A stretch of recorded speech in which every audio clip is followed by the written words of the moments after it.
Hey, what's up everybody? How you doing? Welcome back to Karpo Gaming and another Diablo 4 video. Now there is a ton of legendaries and aspects in Diablo 4, and for the Necromancer, I got a ton of them during the open beta, and I maxed out my dude. So today, I want to show you all of the different legendary aspects and drops that I got for the Necromancer, so you can kind of theory craft and have some fun with it before the game drops. So let's go. Once again, thanks for watching everybody, and without further ado, ladies and gentlemen, let's get started. Now the very first legendary that I got to drop wasn't too great for my build that I was trying to get, but it still was cool.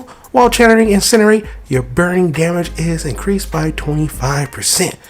Nice if you are going to use that ability, but the second one that I got was absolutely a game changer, one that I used throughout the rest of the beta, and hopefully I get this to drop when the full game launches. This one is nice. Your skeleton gains increased damage while alive up to 20% after 10 seconds, and they always up, so basically it's a 20% boost to your skeleton damage, which is pretty cool. Now I got another one to drop. This one is going to be a shield. Now this shield has some pretty interesting stats on it, but the basic skill grants 25% damage reduction up to 4.0 seconds. I tested it out and it was kind of hit and miss. I couldn't really tell how good it was, but nonetheless, this is one of the drops that I got and it was pretty decent. Now, the next drop that I got was absolutely pretty freaking nice. Picked it up from this chest right here. It was a wand. Now this legendary wand had a pretty cool aspect.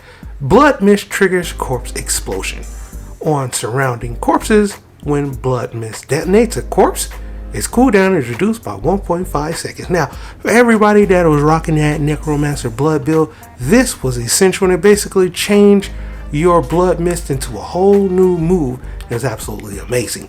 But if you took that aspect and you put it on your amulet, it'll boost it up all the way up to a reduction of 2.3 seconds, which is pretty dope. Now, the next legendary that I picked up was some gloves. Now, these gloves was pretty nice, and one that I definitely kept as far as the aspect is concerned. I mean, look at that. Your maximum number of skeletal warriors increased by 2. That's right, who doesn't need 2 more skeleton warriors? It was absolutely a game changer. I slapped them on, and hey, the army of dead increased by 2. Picked up this lovely shield as well with the same aspect on it as well. So some of these aspects doesn't just roll on one specific armor piece. Just keep that in mind. Next up, I picked up this during an event. This was a legendary scythe that increased my attack speed for my basic skill by 29%. Pretty decent.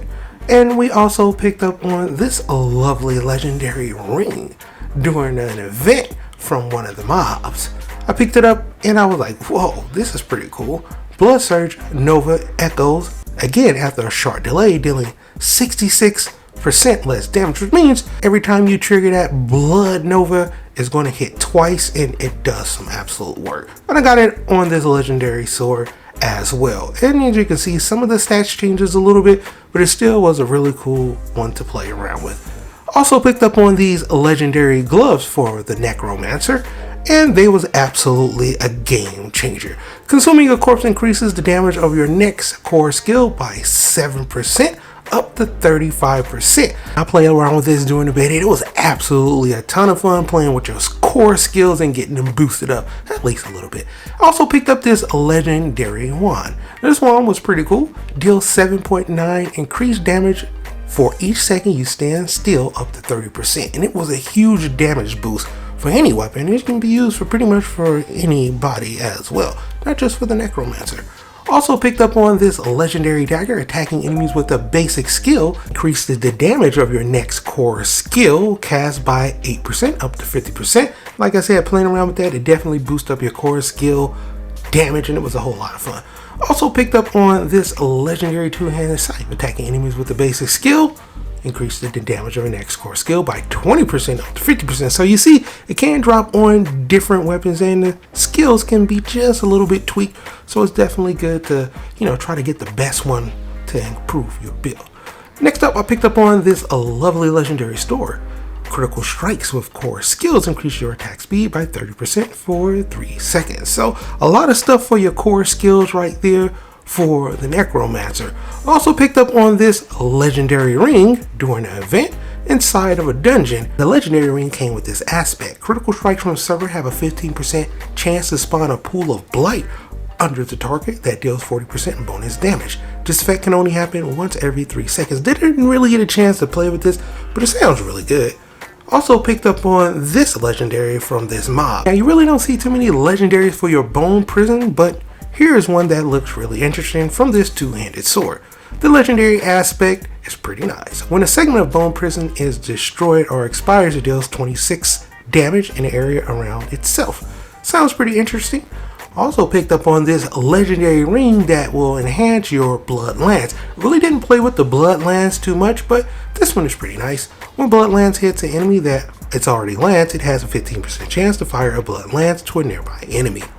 Also picked up on this legendary ring, restore 2 of your primary resource when you crowd control an enemy. And this one also isn't specifically for the Necromancer, so other people can use it as well. Also did a little bit of gambling, and when I did a little bit of gambling, I picked up on some of these boots. Now these boots is pretty nice. A lucky hit, when you hit a crowd control enemy, there is a 36% chance that the crowd control effects spread to another unaffected enemy, and it really does. Absolutely amazing.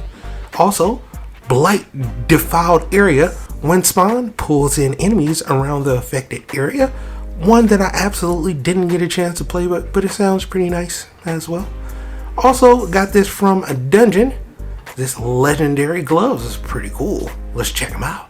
Decompose can chain up to 2 additional targets, and when Decompose spawn a corpse, it has a 36% chance to spawn a corpse underneath all afflicted targets. So yeah, definitely something that you probably want to look into if you're going with that corpse blood build. Also picked this up from the mob inside of an event inside of a dungeon. These pants are pretty cool. Game changer for me. You heal 2.2 life per second for each close enemy up to 44 life per second. Definitely helped out with just keeping me alive. Came with 2 extra slots and one that I use with the extra rank Necromancer corpse explosion. It was nice. Also picked this up from Dungeon as well. This is going to be a legendary focus. You have 24% increased critical strike chance against injured enemies. While you're healthy, you gain 48% increased crowd control duration. And those are all the ones that I pretty much picked up for the Necromancer. Hope you enjoyed this video. As always, if you are new to the channel, how you doing and welcome. And don't forget to subscribe. Right here at Karpo Gaming, upload a wide variety of videos, range from updates, tips and tricks, guides and news, and a whole lot more. So hopefully you enjoyed this video. Once again, thank you everybody for all your love and support. And as always, I'll be seeing y'all in the next one. Later.